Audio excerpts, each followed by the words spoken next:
interesante, porque resulta que conforme al aspecto de la visión que vi, cuando vi aquella visión que se destruía la ciudad, las visiones que vi cuando estaba junto al río Quebar y caí sobre tierra, y mira, vuelve a insistir, y el Kabod de Hashem,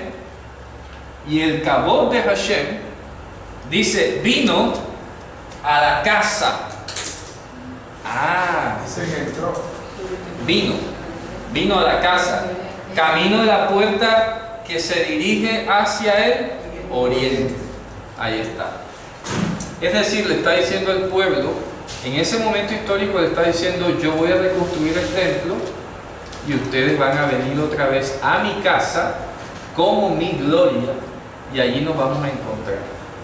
Pero resulta, como lo hemos hablado antes, que existe dentro del pueblo la simiente, que es Mashiach. Por eso es que dice en otra parte, y vendrá el Señor a su templo. Vimos en Malaquías, ¿se acuerdan? En su tiempo vendrá el Señor a su templo. Oye, Malaquías es otro profeta de la cautividad. Y está hablando de que en medio de este pueblo, que es una expresión del peso de Dios, por todo lo que hace, no solo para reprenderlo, sino también para traerlo de vuelta, en medio de ese pueblo, igual, cuando ese pueblo florezca, va a salir la simiente que es Mashiach.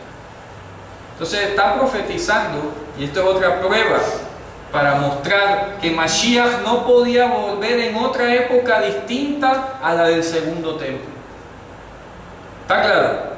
Porque en medio de esta simiente está diciendo que la gloria de Hashem vendría al templo, a este templo reconstruido, al templo que había sido destruido por Nabucodonosor. Fíjense ustedes, porque por eso en la literatura judía se habla del primer templo y el segundo templo, no se habla de más. Que pudiéramos hablar de un tercero, entre comillas, pero no se considera un tercer templo, sino la restauración del segundo. ¿Sí me van a entender? Voy a hacer un breve repaso. El primer templo lo construye Salomón, lo destruye Nabucodonosor en el 586, lo reconstruyen con Esdras y Nehemías y se inaugura en el 515 a.C. Luego vienen los seleucidas y lo destruyen, o lo profanan, casi que lo profanan, y lo reedifican y lo ponen a funcionar de nuevo, y eso es lo que se llama el segundo templo. ¿Ok? O sea, nada más hubo dos templos. Por eso es que el mundo judío habla del tercer templo, no habla de un cuarto, porque en la psicología de la mente judía nada más ha habido dos templos. Entonces, a pesar de que los seleucidas profanaron el segundo y casi que lo destruyeron, no se considera su reconstrucción un tercer templo como tal. ¿Sí me explico? Solamente entonces cuando los romanos destruyen por completo ese segundo templo, no se ha vuelto a levantar otro. Entonces por eso Mashiach está diciendo aquí que está viniendo a esta casa. ¿Cuál casa? La segunda que él está viendo en la visión, no una tercera. Está hablando esta visión del segundo templo, porque está hablando de la cautividad que va a regresar de Babilonia a esta casa, la que él está viendo. Y si ustedes leen, y los invito a los que puedan leerse el tratado Midot del Talmud de Babilonia, Mishnah, el tratado Midot, que se encuentra en la Mishnah. En el tratado Midot, cuando ustedes lo leen, se van a dar cuenta que muchas de estas medidas de este templo que describen aquí no es más que lo que se hizo en el segundo templo. ¿Ya? Así que por ahí queda bastante clara la cosa. El asunto es que mira lo que dice el 5. Y me alzó el Ruach, un Ruach, y me trajo al atrio interior, y aquí que estaba ¿qué? La casa estaba llena del Kabod de Hashem. ¿Cuál es el Kabod de Hashem? El pueblo. El pueblo, en todo el tiempo es el pueblo. Y que dice, y me dijo, ven Adán, el lugar de mi trono y el lugar de la planta de mis pies, en donde yo habito allá, en medio de los hijos de Israel para siempre, ¿no qué? Nunca más profanarán. Ajá, ahí dice tamé, no dice profanar. Lo yetanu'u otz beit Israel. No lo harán tamé otra vez los hijos de Israel. Al segundo templo. Claro, pero mírate tú que aquí ya salta a una connotación apocalíptica, porque por eso hay que discernir lo histórico y lo apocalíptico. Está diciendo, este pueblo va a volver aquí, pero lo que te quiero decir es que así como volverá este pueblo a esta casa, escatológicamente, cuando el pueblo en realidad llegue a reconciliarse conmigo en Yom HaKippurim, solo cuando sea el último Yom HaKippurim, el pueblo no volverá a ser tamé. ¿Ok? Porque esto es una declaración, voy a volver a leerlo. O sea, mira que él le muestra el templo, muestra el pueblo regresando, todo lo demás, y luego le hace 2 puntos, una declaración. Y me dijo, ven Adán, al lugar de mi trono y al lugar de la planta de mis pies, en donde yo habitaré, está en futuro, en futuro, donde yo habitaré allí en medio de los hijos de Israel, Leolam, no lo harán tamé más los de la casa de Israel, al nombre de mi santidad, ellos ni sus reyes, ¿con su qué? Fornicación. Con su fornicación y con los cadáveres de sus reyes en sus muertos. Al dar ellos, ¿qué dice? Su umbral. Su umbral y el umbral junto al umbral mío, y la mezuzá de ellos, los marcos de ellos junto a la mezuzá mía, y el muro que está entre mí y entre ellos. Dice, y ellos contaminaban el nombre de mi santidad, o lo hacían también con sus abominaciones con que hicieron, y los comí. Dice ahí, los devoré con mi nariz. Es decir, los destruí con mi estornudo. Ahora, ¿qué dice? Alejarán su fornicación y los cadáveres de los reyes de ellos de mí, y yo habitaré en medio de ellos, Leolá. Oye, qué espectáculo es. O sea, ese es el ángel que viene diciendo a Geo todo el tiempo, oye, por siempre, por Leolá, siempre. Leolá. Es decir, Leolá, entiéndase que no es para siempre, como se traduce allí, ¿ok? Sino por tiempo escondido, por tiempo que Dios solo conoce. Leolán, acuérdense de Leolán como la respuesta que le dio Mashiach a los apóstoles. Restaurarás el reino de Israel en este tiempo, y él le dijo, a ustedes no les compete saber los tiempos y las sazones que Dios ha puesto en su sola potestad. Entonces, cuando ustedes lean la palabra Leolam, que significa, viene la raíz Alam en hebreo, que significa esconderse, ¿ok? Esconderse. Leolam significa por tiempo escondido por Dios. Tiempo que solo Dios conoce en su sola potestad. ¿Está claro? Entonces aquí dice, y yo habitaré en medio de ellos, Leolam, por un tiempo que solo yo conozco. Eso no significa que tenga límite, aclaro, por si acaso, sino que solo Dios conoce eso. Los tiempos y las sazones que Él ha puesto en su sola potestad. Y mira lo que sigue diciendo. ¿Qué dice el 10? Tu hijo de hombre, muestra a la casa de Israel esta casa, y avergüéncense de sus pecados y midan el diseño de ella. Correcto, fíjate tú que se están concentrando. Por eso es que, con toda razón, como hablamos ayer, que esto es maravilloso cómo se entrelaza todo, ¿no? ¿Qué decíamos ayer? ¿Cuál fue de las aseveraciones más contundentes que hizo Mashiach? He aquí uno mayor que el templo. Está aquí. Así que él está diciendo de la casa de Israel que esta visión que ha visto es un templo más grande que el que ellos vieron con Salomón. ¿Está claro? Y por eso él dice uno más grande que el templo está aquí. O sea, todo En esto pocas es... palabras, está apelando a la profecía de Ezequiel. ¿Ya? Él es el tercer templo. Destruyan este templo que es más grande. O sea, fíjate la lógica. Es una persona, entre comillas, versus un edificio. Esta única persona dice que es más grande que ese edificio. Que es donde se reflejaba la... Que es donde se reflejaba el peso sería? en la presencia de Hashem. Y sin embargo, él mismo dice, destruyan este templo y yo lo voy a levantar en 3 días. Fíjate tú. Entonces le está diciendo al profeta... Porque la gloria de esta casa será mayor que la... Claro, y le dice al profeta aquí Ezequiel, declara a la casa de Israel y dile que se fijen en el modelo de esta casa. O sea, el de la visión. No en el segundo templo. ¿Ok? Una Sí, sí. aclaración. Dígame. Cuando dice, y habitaré en medio de ellos, Leolán. Cuando dice habitaré, ahí hay un contexto, habitaré en sentido escatológico. Claro. Es que, a ver, la misma expresión que sale allí es la misma que sale en Levítico en todo el tema del tabernáculo, de Shahanti Betoham. Claro, a lo Ahí es la largo misma. que está en 2 Corintios 6. Entonces, más que estar Dios limitado a habitar literalmente en una campaña, en una tienda o en un templo, el deseo original es que estemos con Él. Porque es que en tanto que nosotros seamos pecaminosos, su presencia lo que va a estar es parcialmente manifestada aquí.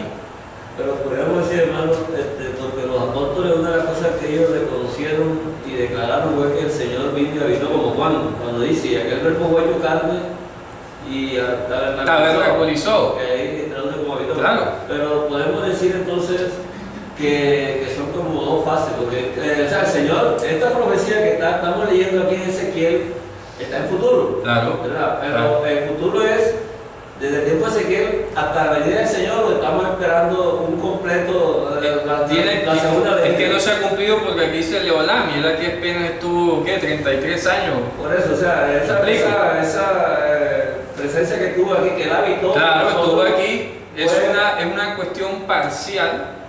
Yo no le llamaría ni cumplimiento parcial, no me gusta. Simplemente vino a una solución aquí, ¿verdad? Y punto. Pero la profecía está vigente todavía. Dice mi para el Padre, futuro. habitaremos, o sea, cuando venga el Espíritu. Eso es otra cosa también. Esos son aspectos, repito. Porque la profecía tiene aspectos o tiene caras. Mira lo que estamos viendo hoy. Tiene un aspecto histórico y tiene un aspecto escatológico. ¿Ok? Podemos ver un aspecto literal y un aspecto metafórico. Por ejemplo, cuando él dijo, como dices tú, habitaremos y vendré a habitar en cada uno de nosotros, sí, eso es una forma. Pero no se está refiriendo a esto. ¿Por qué? ¿Por qué? Mira, te voy a explicar por qué. Está, hermano, por lo menos en la vida, en el espíritu, en el Ruach, está habitando en nuestros corazones. Claro. Pero aquí se está hablando de un habitar de presencia. A eso voy. Importante que haya llegado allí. ¿Por qué sabemos que es presencial y no una cuestión como interna dentro de cada De uno? fuerza. O un poder habitando en nosotros? Porque utiliza la expresión betoj. Betoj, que está hablando en medio de cosas, de personas. Si hubiese sido adentro, habría usado la expresión bekerev en hebreo. Bekerev, que literalmente significa en el intestino, o sea, para indicar adentro.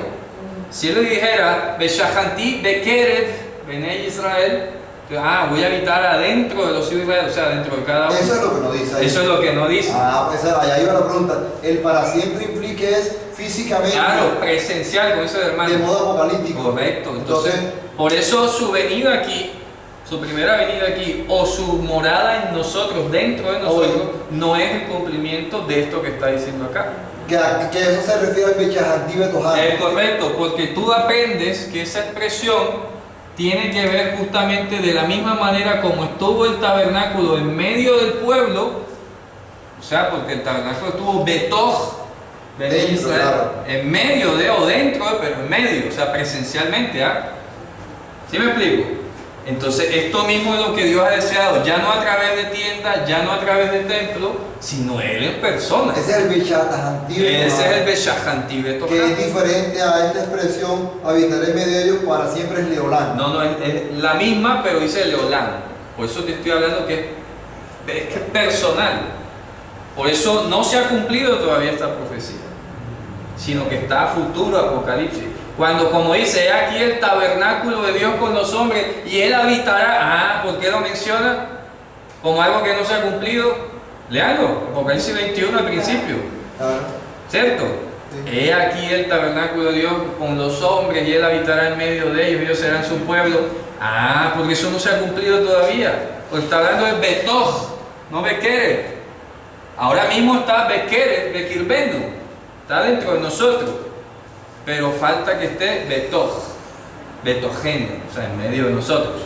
Una cosa es Pero dentro. como dice Bechahanti, Claro, o sea, habitaré Entonces, presencialmente. Porque es que el verbo shahan inclusive significa, viene shahen, que es vecino. Claro. Shehuná, que es el vecindario.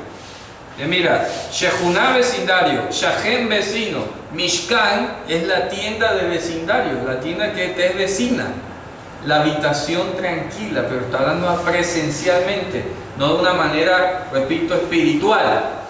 No es una manera espiritual, es una manera presencial. Y por eso aquí hemos insistido justamente en la corporeidad de Mashiach como la expresión mismísima de la verdad, pero habitando en medio de nosotros.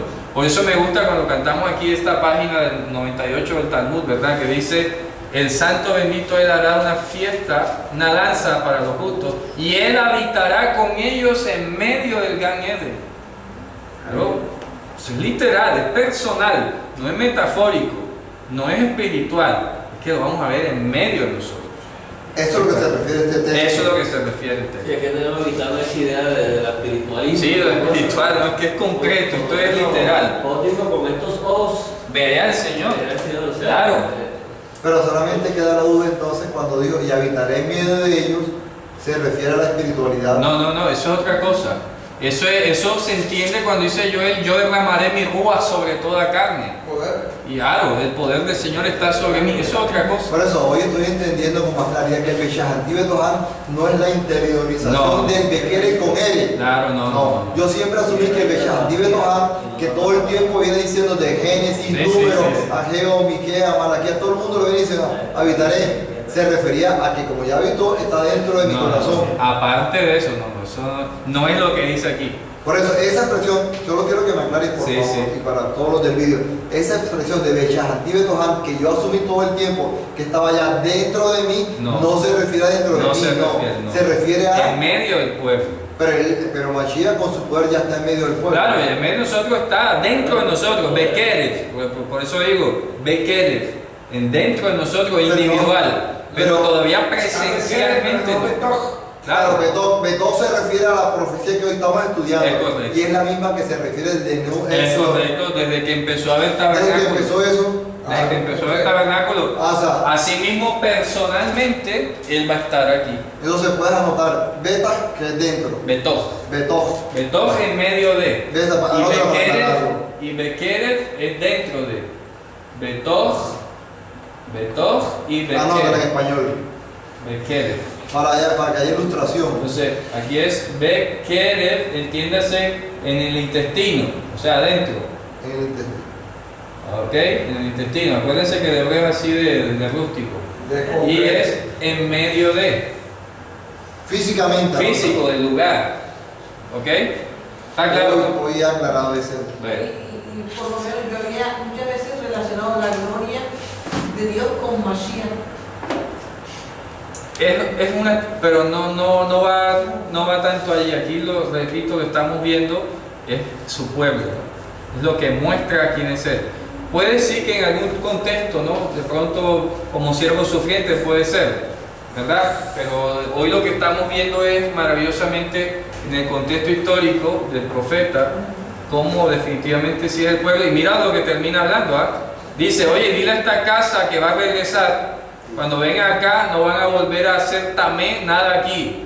Y mira lo que dice a continuación el 10. Y ahí nos estamos pasando un poco de tiempo, pero esto está emocionante. Fíjense ustedes, y apenas que vamos a llegar al 44. Pero ya hemos entendido, todo esto está emocionante, ¿no?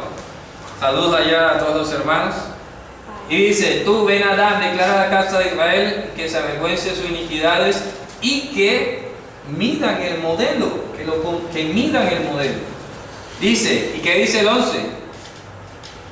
Y si se avergonzaren de todo lo que han hecho, hazles entender el diseño de la casa, su disposición, sus salidas y sus entradas, y todas sus formas y todas sus descripciones, y todas sus configuraciones, y todas sus leyes, y descríbelo delante de tus ojos para que guarden toda su forma y todas sus reglas, y las tomen por obra. Ahí está, siempre se habla la palabra forma. Y esa palabra forma es la que hemos hablado en Hebreos. ¿Quién es la forma de Dios? Mashiach. Dile a este pueblo que observe esta casa y su forma, y toda su Torah y todos sus estatutos. Está hablando de Mashiach. Dice, esta es la Torah de la casa